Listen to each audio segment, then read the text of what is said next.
Welcome to Uma's kitchen. வணக்கம். Welcome to Uma's kitchen. எல்லோரும் எப்படி இருக்கீங்க? நல்லா இருப்பீங்கன்னு நினைக்கிறேன். எல்லாருக்காகவும் என்னுடைய ப்ரேயர் இன்றைக்குமே இருக்கும். உங்கள் எல்லாருக்கிட்டேயும் நான் கொஞ்சம் சாரி கேட்குறேன். ஏன்னா எனக்கு ரொம்ப நாளாக நான் வீடியோ போடலை. ஏன்னா எனக்கு கொஞ்சம் உடல்நிலை ரொம்ப பாதிச்சிருந்துச்சு. இப்போ கொஞ்சம் நல்லா இருக்கிறதுனால ஒரு பழைய வீடியோவை நான் உங்களுக்கு ஷேர் பண்ணுறேன் உங்களோட.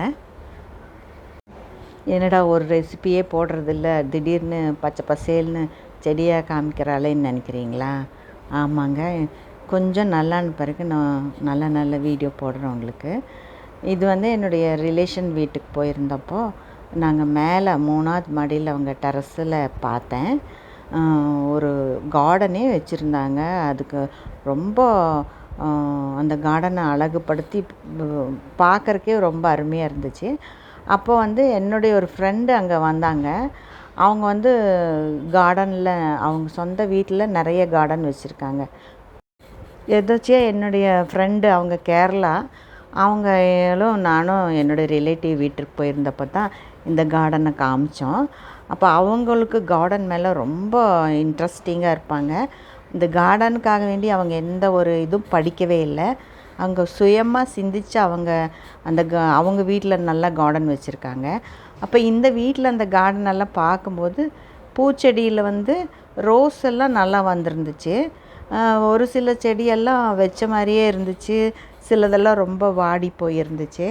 அப்போ அதை பார்த்துட்டு அவங்க சொன்னாங்க, அந்த மேடம், ஐயோ இப்படியெல்லாம் வச்சா அது கண்டிப்பாக வரவே வராது, மண்ணெல்லாம் இப்படி கெட்டியாக இருக்கக்கூடாது, வாங்க உங்களுக்கு நான் எப்படி செஞ்சு காமிக்கிறேன், அந்த மண்ணெல்லாம் எப்படி இலகி இருக்கணும், அதுக்கு என்ன போடணும், அதாவது இயற்கையாக தான் வளம் போடணுமே வரைய செயற்கையாக போடக்கூடாதுன்னு அவங்க எங்களுக்கு காமிச்சு கொடுத்தாங்க. அந்த வீடியோ தான் இது. பார்த்த உடனே அந்த மேம் சொன்னாங்க, நீங்கள் போய் நர்சரியில் கோகோ பீட்னு சொல்லிட்டு ஒரு உரம் கிடைக்கும், அதுவும் மண்புழு உரம், அதாவது மண்ணில் போட்டு கொடுத்துருப்பாங்க, அந்த உரமும் 2ம் வாங்கிட்டு வாங்க, நான் உங்களுக்கு வச்சு கொடுக்குறேன்னு சொன்னாங்க. உடனே எங்கள் பிள்ளைங்க 2 பேரும் வண்டி எடுத்துகிட்டு போயிட்டு அவங்க சொன்ன அந்த கோகோ பீட்டும் மண்புழு வச்ச அந்த உரத்தையும் வாங்கிட்டு கொடுத்தாங்க. அதைத்தான் அவங்க போட்டுட்ருக்காங்க பாருங்கள். அதாவது நம்ம செடி நம்ம வச்சுட்டு சும்மா தண்ணியை தான் ஊற்றிட்டே இருப்போம்.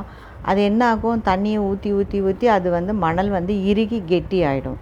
அப்போ இறுகி கெட்டி ஆகும்போது செடி வளர்ச்சியே இருக்காது. மணல் மாதிரி, அதாவது கையை உள்ளே விட்டால் ஆழமாக அந்த மண் இறுகாமல் இலகுன நிலையில் இருந்தால் தான் செடியோட வேர் உள்ளே போய் அது நல்லா பதியறக்குள்ளைய ஒரு இது கிடைக்கும். அந்த வாய்ப்பு இல்லைன்னா கண்டிப்பாக அந்த செடி நம்ம எப்படி வைக்கிறோமோ அதே மாதிரி தான் இருக்கும். அவங்க எந்த மாதிரி மெத்தடில் வச்சாங்கிறதுக்காக வேண்டி அவங்களே அந்த செடியை எடுத்து கம்ப்ளீட்டாக ஸ்டார்டிங்லேருந்து வச்சு காமிக்கிறாங்க பாருங்கள். அதில் முதல்ல இந்த கொக்கோ பிட்டு, அப்புறம் நம்ம மணல், இது மண்புழியோட மணலும் வாங்கிட்டு வந்தோம் இல்லையா, அந்த 3ம் சேர்ந்து மொத்தமாக கீழே போட்டு 3 நல்லா கலந்துக்கிறாங்க.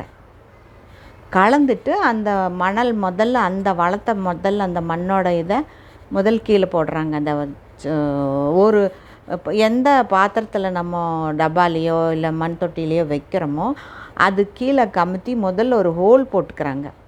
அந்த அவசியம் நடுவால் ஒரு ஹோல் ரொம்ப மெயின்னு சொன்னாங்க.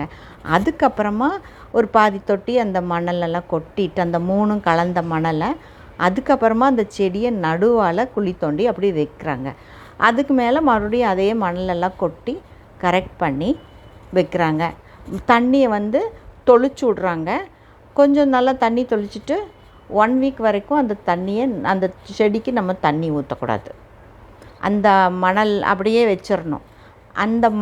அதாவது அந்த இதெல்லாம் வச்சுட்டு ரொம்ப வெயில் ரொம்ப நனல் இல்லாத ஒரு இடத்துல 1 வாரம் வச்சிடணும். தண்ணி ஊற்றக்கூடாது. தேவைப்பட்டால் காஞ்சற மாதிரி இருந்தால் தண்ணி தொளிச்சு விடலாம்.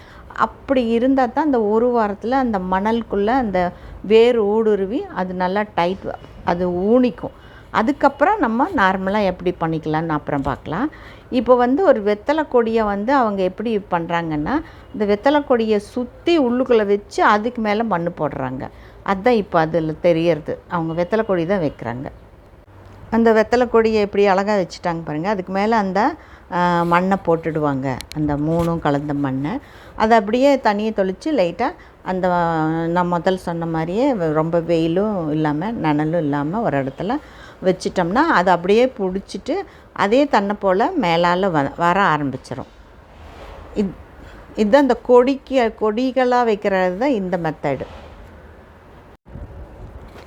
இப்போ பாருங்கள், இது அப்படி வச்சுட்டாங்க இல்லையா, இது தண்ணியை தெளித்து இது அந்த 1 வாரம் வரைக்கும் அந்த இடத்துல வச்சுருவாங்க, நனலான ஒரு இடத்துல, ரொம்ப வெயில் இல்லாமல். அப்புறம் 1 வாரம் கழிச்சிட்டு பார்த்தோம்னா அது அப்படியே பிடிச்சி அது கொடி படர ஸ்டார்ட் ஆகிடும்.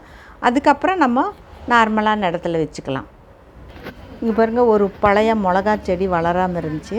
அது எப்படி அவங்க உடையாமல், அந்த வேர் உடையாமல், செடி வளையாமல் எவ்வளோ நேக்காக எடுக்கிறாங்க பாருங்கள். முதல்ல தண்ணி ஊற்றி அதை ஊற வச்சு மெல்லமாக அந்த ஷேக் ஆகாமல் அப்படி கொஞ்சம் ஷேக் பண்ணி அழகாக அந்த மிளகா செடியை பழத்தை எடுத்துட்டாங்க வேரோட.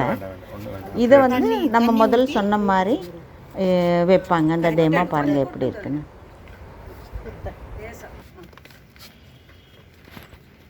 நீங்கள் கொஞ்சம் வெளிச்சத்துக்கு போயிருக்கோம்.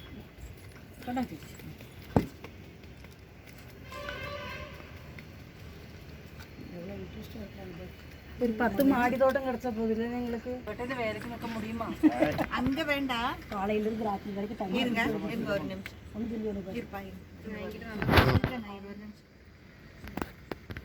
இப்போ வந்து பழைய மிளகா செடி வந்து மிஸ்ஸஸ் தங்கம் வந்து தங்கம் சுப்பிரமணியன் பாலசுப்ரமணியன் வந்து இது நட போடுறாங்க. இந்த மணல் கலக்கின மணல்ல ஒரு டப்பால எடுத்து வச்சுட்டாங்க. இந்த பழைய செடியிலிருந்து தொட்டியிலிருந்து செடியை பறிச்சுட்டாங்க. அதை இப்ப வைக்க போறேன். சொல்லு தங்க நீங்களே. ஆமா, பழைய செடி வேற தொட்டியிலிருந்து இதுக்கு வைக்க போகுது. சாமி இந்த ஆண்டிக்கு அவ்வளோதான் வச்சுட்டு கொஞ்சம் கூட மண் போட்டுட்டு அப்புறம் தண்ணி ஊற்றிட்டு அங்கே வைக்க. அவ்வளோதான், மண் கொஞ்சம் போடணும். கொஞ்சம் கொஞ்சம் மிக்ஸ் பண்ணி கொஞ்சம் எடுத்துட்டு வாங்க. இது வேண்டாம், இந்த மண்ணே வேண்டாம். சுற்றி போடுங்க, சுற்றி போடணும். சுற்றி கொஞ்சம் கூட போடுங்க.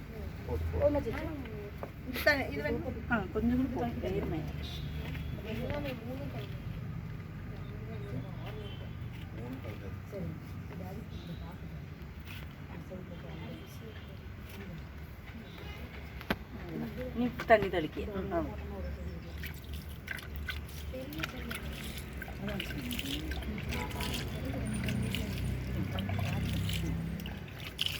அவ்வளோதான்.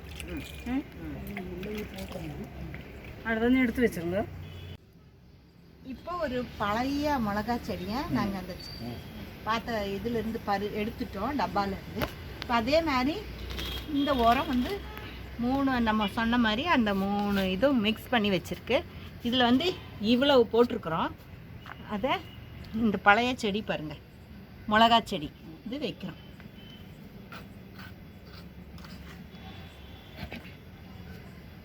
இதுக்கு மேலே மண் போடலாம். மண் போடலாம். அப்புறம் தண்ணி தெளிக்கலாம். எந்த மண்?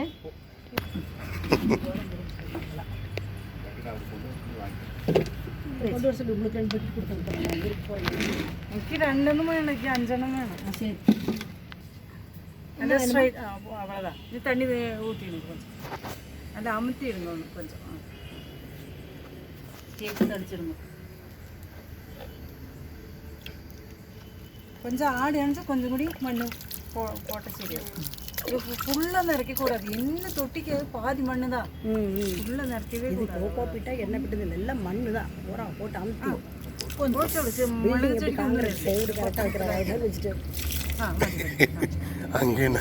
எதோச்சியாக தான் நாங்கள் மேலே மாடிக்கு போயிருந்தோம். அது பார்த்தோன்னே அவங்களுக்கு ரொம்ப ஆசை வந்துருச்சு. அவங்க ப்ரொஃபஷனலாக படிக்கலை மிஸ்ஸஸ் தங்கம். இருந்தாலும் அவங்க வீட்டு தோட்டத்தை நாங்கள் பார்த்துருக்கோம். ரொம்ப ரொம்ப அருமையாக இருக்கும். அதாவது எந்த ஒரு இயற்கையான உரம் தான் போட்டிருக்காங்களே ஒழிய பாக்கி செயற்கையான உரமே இல்லை. அதாவது இயற்கை உரங்கிறது நம்ம வீட்டில் டெய்லியும் கட் பண்ணுற காய்கறி தோல், வெங்காயத்தோல், பூண்டு தோல், இப்படி நம்ம சாப்பிட்ற வஸ்து இருக்கிற அந்த பாக்கியை கொண்டு வந்து இதில் போட்டுருவாங்க. அவ்வளோதான் அதுக்கு உரம். வேறு எதுவுமே எக்ஸ்ட்ரா ஃபிட்டிங்கே கிடையாது. இப்போ செடியில் பூச்சி பிடிக்குது இல்லைங்களா, அதுக்காக நீங்கள் வெளியிலேருந்து எந்த உரத்தையும் வாங்கி அடிக்காமல் எறும்பு பொடி வாங்கி நம்ம ஒரு வெள்ளை துணியில் போட்டு மூட்டை கட்டி சும்மா பவுட்ரு மாதிரி இப்படி தட்டி தட்டி விட்டாலே போதும், பூச்சியெல்லாம் ஓடி போயிடும். ஏன்னா இந்த மாதிரி இயற்கையாக வளம் போட்டு நீங்கள் கார்டன் உற்பத்தி பண்ணுங்கள். அவங்க வீட்டில் அவ்வளோ முருங்கைக்காயெல்லாம் அப்படி காய்ச்சி தொங்கும். கோவக்காயெல்லாம் எல்லாமே உரம் இல்லாது. இந்த வீடியோ உங்களுக்கு பிடிச்சிருக்குன்னு நினைக்கிறேன். இது உங்களுக்கு உபயோகமாகவும் இருக்கும். பிடிச்சிருந்தால் லைக் பண்ணுங்கள், ஷேர் பண்ணுங்கள், சப்ஸ்கிரைப் பண்ணுங்கள். ஓகே, டேக் கேர், பாய் பாய்.